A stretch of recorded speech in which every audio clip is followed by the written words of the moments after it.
Hello everyone, स्वागत है आपका आपके अपने चैनल बायोवर्सिटी पर और मैं हूं आपकी मेंटोर शानवी। तो जैसा कि CSIR नेट का एडमिट कार्ड रिलीज हो चुका है और लाइफ साइंसेज का जो एग्जामिनेशन है वो शेड्यूल्ड है 17 जुलाई को। तो हमारे पास कुल कितने दिन बचे? हमारे पास 3 दिन बचे हैं तैयारी के। तो मैं आज आपके साथ डिस्कस करने वाली हूँ कि क्या करें इन 3 दिनों में और क्या ना करें, जिससे आपका एग्जामिनेशन के दिन जो परफॉर्मेंस है वो ज़्यादा से ज़्यादा इम्प्रूव हो सके। तो सबसे पहले तो हमें कोई भी मोटी किताब लेकर अब नहीं बैठनी है। मतलब हमें कोई सा भी नया चीज़ अब पढ़ने की कोशिश नहीं करनी है। जिस भी टॉपिक को या जिस भी यूनिट को आपने कवर नहीं किया है, अब कोई भी नया टॉपिक आप नहीं पढ़ेंगे। आप करेंगे क्या? आपने जो कॉन्सेप्ट्स और टॉपिक्स को पढ़ा हुआ है, आप उसी का शॉर्ट नोट्स को रिवाइज करेंगे, माइंड मैप्स का इस्तेमाल करेंगे, फ्लो चार्ट्स का इस्तेमाल करेंगे और रिवीजन करेंगे। अब आपका फोकस जो है वो बहुत ज्यादा पढ़ने पर नहीं होना चाहिए, बल्कि सही तरीके से स्ट्रैटेजी को फ्रेम करने में होना चाहिए। ठीक है? तो और आप क्या करेंगे? आप PYQ सॉल्व करेंगे। PYQ सॉल्व करेंगे आप। PYQs के लिए सेक्शन B और सेक्शन C दोनों का ही जो आपका PYQs है उसका हमने सेशंस अपलोड किया हुआ है चैनल पर, जहां पर कि मैंने आपको ये बताया है कि क्या हमारी होनी चाहिए क्वेश्चन सॉल्विंग स्ट्रैटेजी।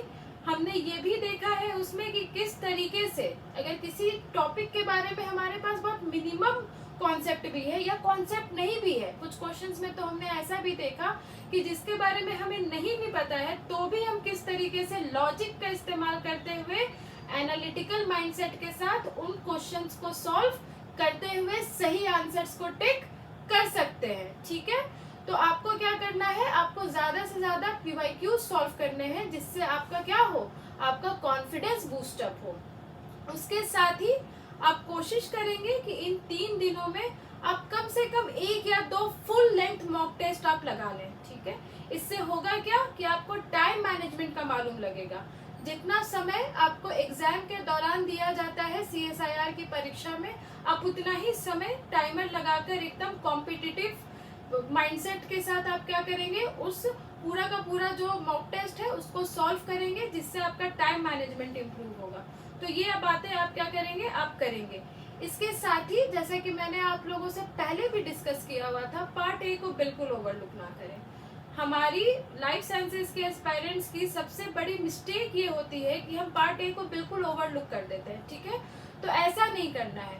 अब आप क्या करेंगे? जिन लोगों ने प्रैक्टिस किया हुआ है पहले से उनका ठीक है। ठीक है? वो क्या करेंगे? वो फॉर्मूला वगैरह रिवाइज कर लेंगे, जो भी इम्पोर्टेंट उनको जो भी सूत्रधार लगता है वो देख लेंगे, क्वेश्चंस प्रैक्टिस कर लेंगे। लेकिन जिन लोगों ने एकदम ही कवर नहीं किया है पार्ट A को, वो क्या करेंगे कि वो कम से कम 4-5 आपका क्या CSIR के सेशंस का आप पेपर उठाएंगे और आप पार्ट A को पूरा सॉल्व करेंगे। ठीक है? पूरा उसको सॉल्व करेंगे। उससे भी आपका काफी ज्यादा क्या होगा, फायदा हो जाएगा और आपको आसानी से देखिए CSIR आपका, मैंने जैसा कि पहला ही आपको आपके साथ डिस्कस किया हुआ है कि CSIR क्वेश्चंस का जितना पूल देता है वो काफी ज्यादा है। उसमें से आपको बहुत कम ही क्वेश्चंस बनाने हैं।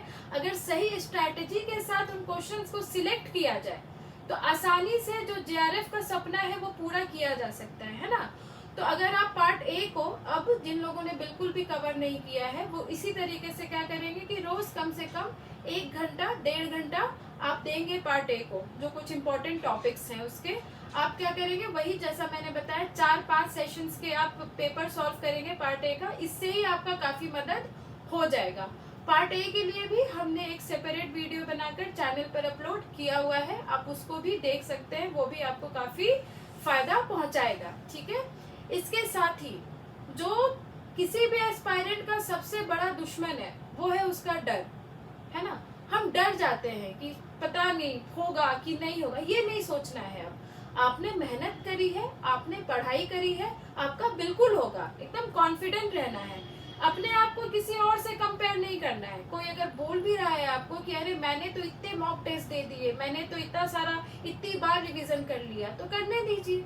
आपको बस JRF के लिए 1 सीट चाहिए। आपकी जो सक्सेस है वो आपके तैयारी पे डिपेंड करेगी, ना कि किसी और के तैयारी पे। तो अपने आप को बिल्कुल भी डिमोटिवेटेड ना रखें। आपने बहुत अच्छे से पढ़ाई की है, आपका बिल्कुल होगा, ठीक है। तो इन्हीं सब कुछ बातों के साथ बस पॉजिटिव माइंडसेट रखिए, अच्छे से पढ़ाई करते रहिए, ज्यादा से ज्यादा रिवीजन कीजिए। मैं बार बार बोल रही हूँ, कोई नया टॉपिक पढ़ने की कोशिश अब ना करें। इसके साथ ही अगर आप में से किसी को भी किसी भी टॉपिक में या किसी भी क्वेश्चन में या किसी भी प्रकार का कोई भी डाउट हो, कंफ्यूजन हो, या आप चाहते हैं कि हम किसी टॉपिक के ऊपर आपके लिए एक वीडियो लेकर आए जिसके बारे में हम आपसे डिस्कस करें, क्वेश्चन सॉल्व करवाएं, तो आप हमें कमेंट सेक्शन में मेंशन कर सकते हैं या फिर आप हमें डीएम भी कर सकते हैं। डिस्क्रिप्शन में लिंक दिया हुआ है। तो हम बिल्कुल कोशिश करेंगे कि आपकी जो भी डाउट्स है, प्रॉब्लम्स है, उसको सॉल्व किया जाए, ठीक है। तो बस हंसते रहिए, मुस्कुराते रहिए, जेआरएफ की तरफ अपने कदम बढ़ाते रहिए, खुश रहिए, अपने सेहत का भी ध्यान रखिए, सेहत को बिल्कुल भी अवॉइड नहीं करना है, अच्छे से खाइए, ठीक है, और अच्छी नींद लीजिए। एग्जामिनेशन हॉल में जब आप एग्जामिनेशन हॉल में जाएंगे तो आप क्या करेंगे, जैसा कि हमने डिस्कस किया है, आप प्रश्न को बहुत अच्छे से पढ़ेंगे। आप प्रश्न को बहुत अच्छे से पढ़ेंगे क्योंकि हमने देखा कि किस तरीके से पार्ट सी के जो लंबे लंबे प्रश्न होते हैं जिसको देखकर ही हम डर जाते हैं, उनको भी सॉल्व अगर हम लोग एनालिटिकल माइंडसेट रखें तो हम लोग उससे भी किस तरीके से सही ऑप्शन को टिक कर सकते हैं। तो क्वेश्चन देखकर घबराना बिल्कुल भी नहीं है, ठीक है। पार्ट सी के क्वेश्चंस को अच्छे से हल करें, प्रश्नों को अच्छे से पढ़ें। कुछ खास बातों का ध्यान देने की जरूरत है कि आपका स्टेटमेंट में क्या पूछ रहा है, करेक्ट पूछ रहा है कि इनकरेक्ट पूछ रहा है, इसमें बहुत ज्यादा गलती होती है। साथ ही कुछ एक्सट्रीम वर्ड्स पे भी ध्यान देना है, जैसे ऑलवेज, ओनली, नेवर, ठीक है। इन सब बातों पे कुछ ज्यादा आप ध्यान देंगे। हमने ये भी देखा है कि पार्ट बी में भी किस तरीके से लॉजिक का इस्तेमाल करते हुए चीजों को सही किया जा सकता है, सही ऑप्शन को टिक किया जा सकता है। तो आप उन सारी स्ट्रैटेजीज को ध्यान में रखेंगे।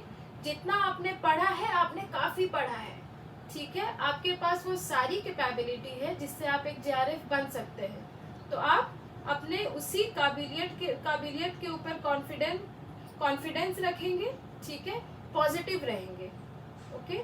रिवीजन करते रहिए, पीवाईक्यू बनाते रहिए, सेहत का ध्यान दीजिए।